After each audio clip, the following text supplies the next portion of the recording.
7월 31일 수요일입니다. 오늘은 켈빈의 기독교 강요 2부 17장입니다. 목수와 연장이라는 제목으로 말씀을 나눕니다.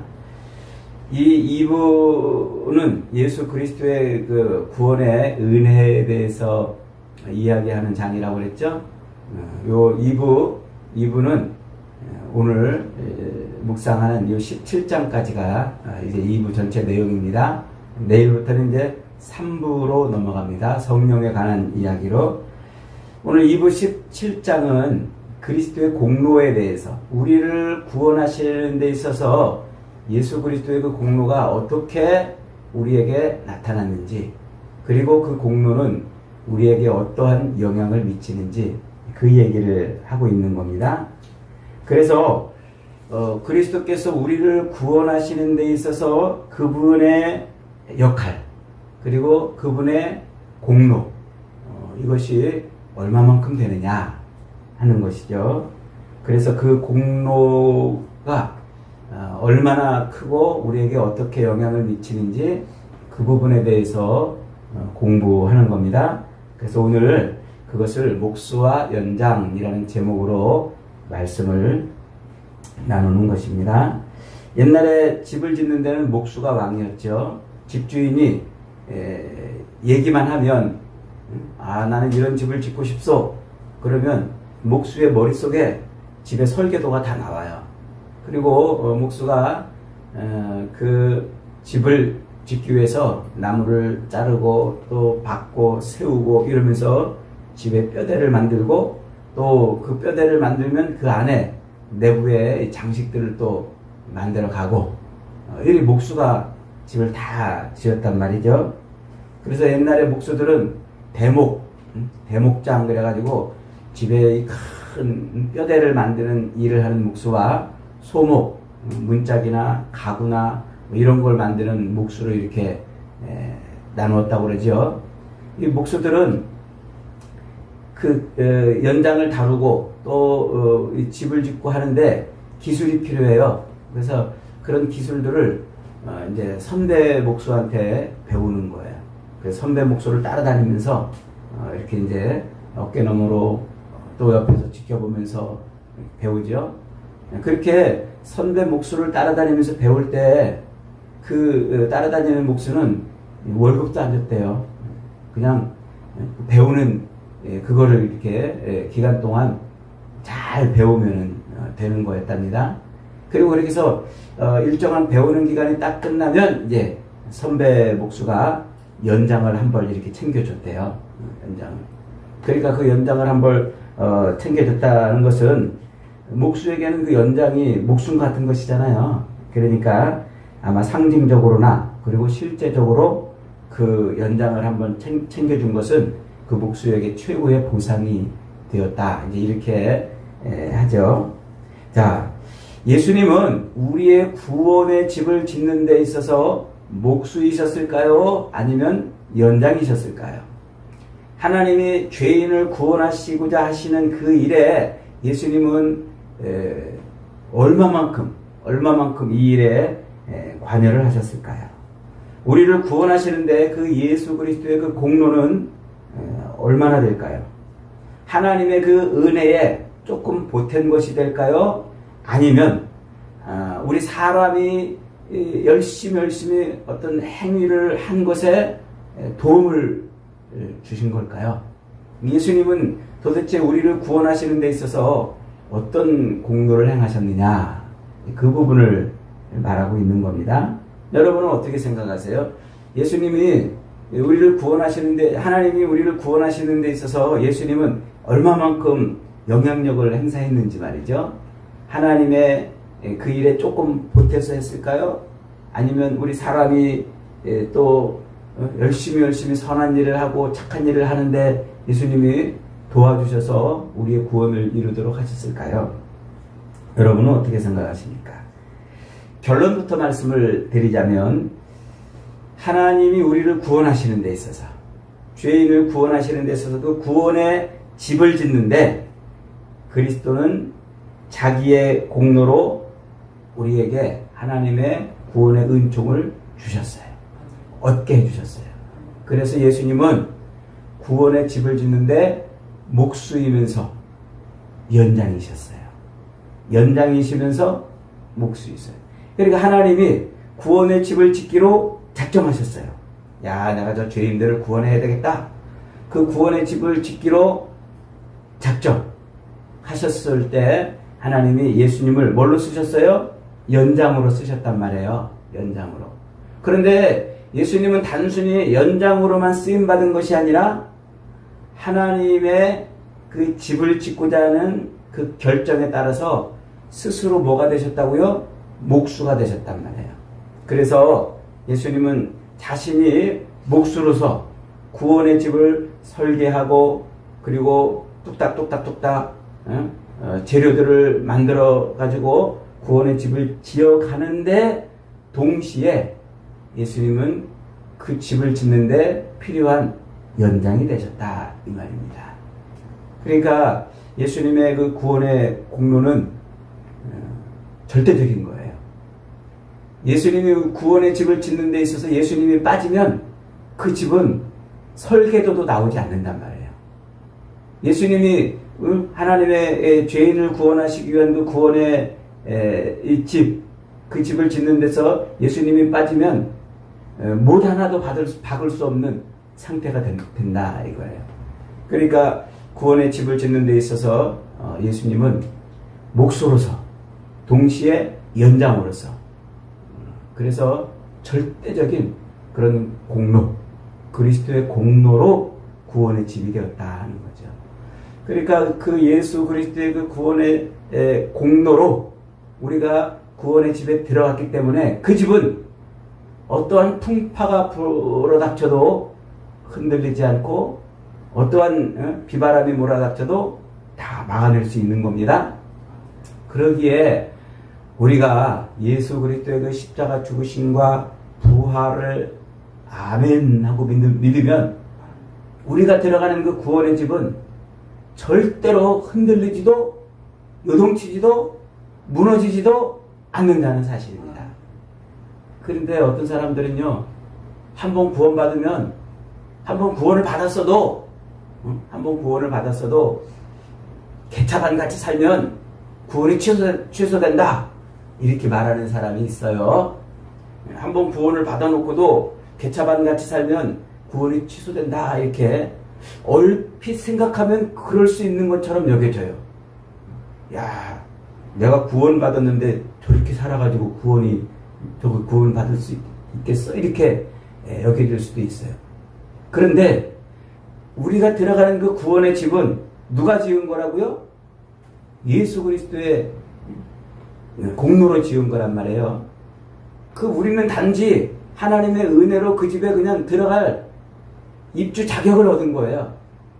거기 들어갔다고 그 죄인이 그 하나님의 은총으로 그 집에 입주 자격을 얻어서 들어갔다고 너 똑바로 못 살아?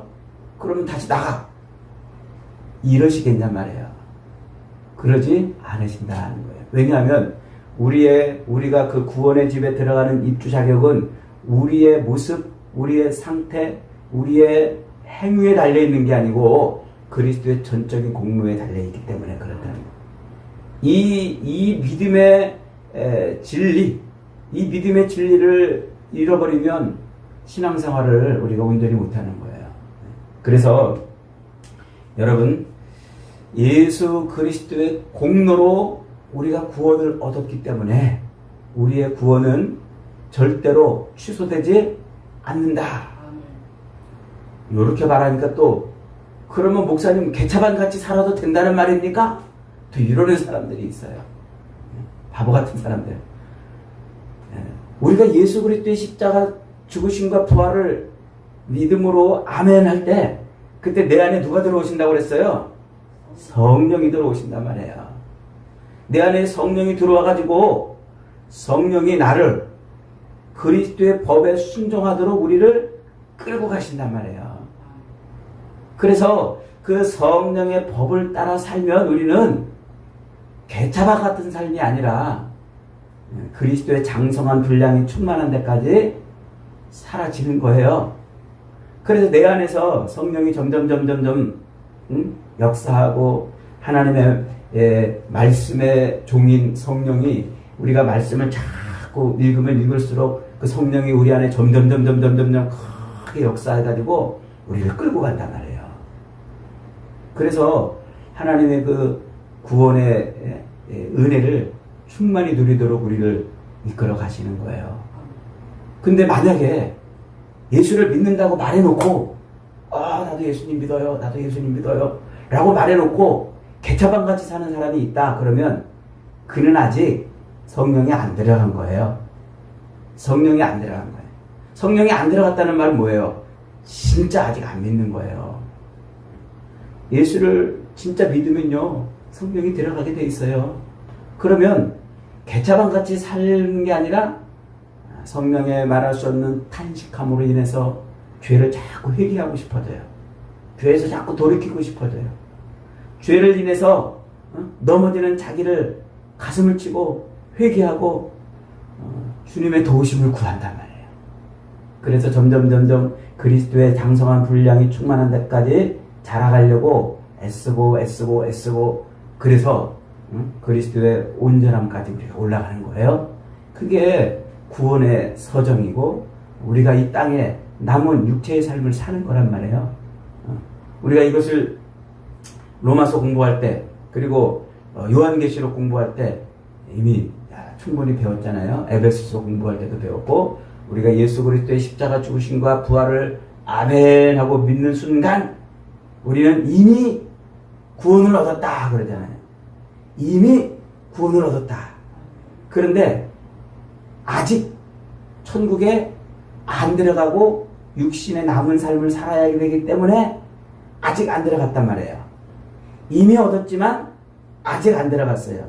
그 아직 안 들어간 육신의 남은 삶을 사는 것이 뭐라고요? 그리스도의 장성한 분량이 충만한 데까지 살아되는 삶이란 말이에요. 그걸 누가 도우신다고요? 성령이 도우신단 말이에요. 그리스도의 그 공로, 그리스도의 그 공로를 인해서 성령이 우리에게 값없이 그리스도의 공로를 더 씌워가지고 살아낼 수 있게 해주시는 거예요. 그러니까 오늘날 예배당에 앉아가지고 나 구원 받았네 이렇게 말하는 사람들 중에 수많은 사람들 가슴을 치고 회개할 줄 모르고 이러는 사람들은 아직 자기 말과는 상관없이 성령이 안 들어간 사람이에요. 그런 사람들은 개차반같이 살고 이제 그런 사람들 보니까 겉으로는 예수 믿는 척 하면서 예배당에 앉아있지만 개차반같이 사니까 저렇게 살아가지고 되겠나? 이래서 한번 구원을 받았어도 구원이 취소될 수 있다고 이렇게 말하는 거란 말이에요. 무슨 말인지 이해가 되십니까? 여러분, 우리의 구원의 집은 누가 만드셨다고요? 예수 그리스도.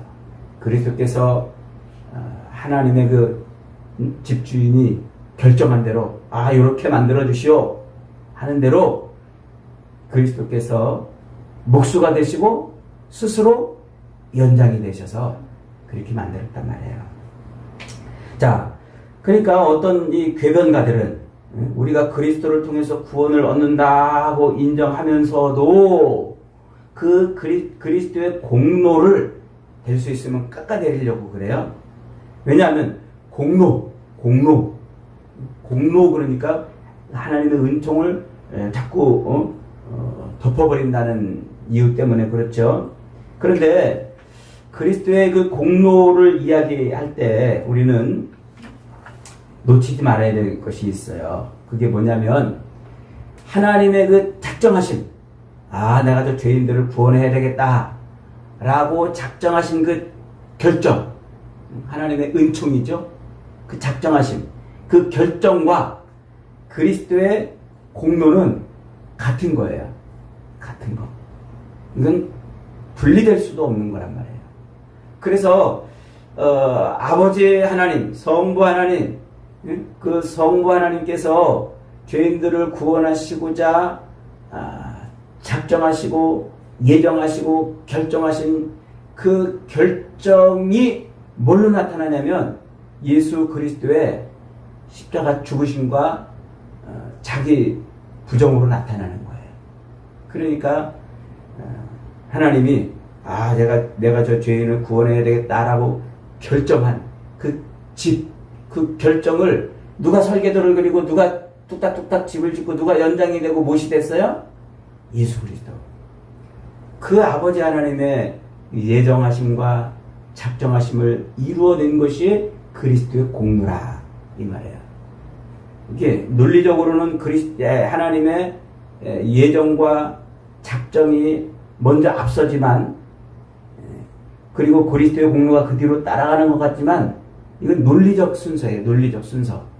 논리적 순서라는 것은 예를 들면 이런 거예요. 우리가 이제 학교 출석한 애들 출석을 부르잖아요. 출석을.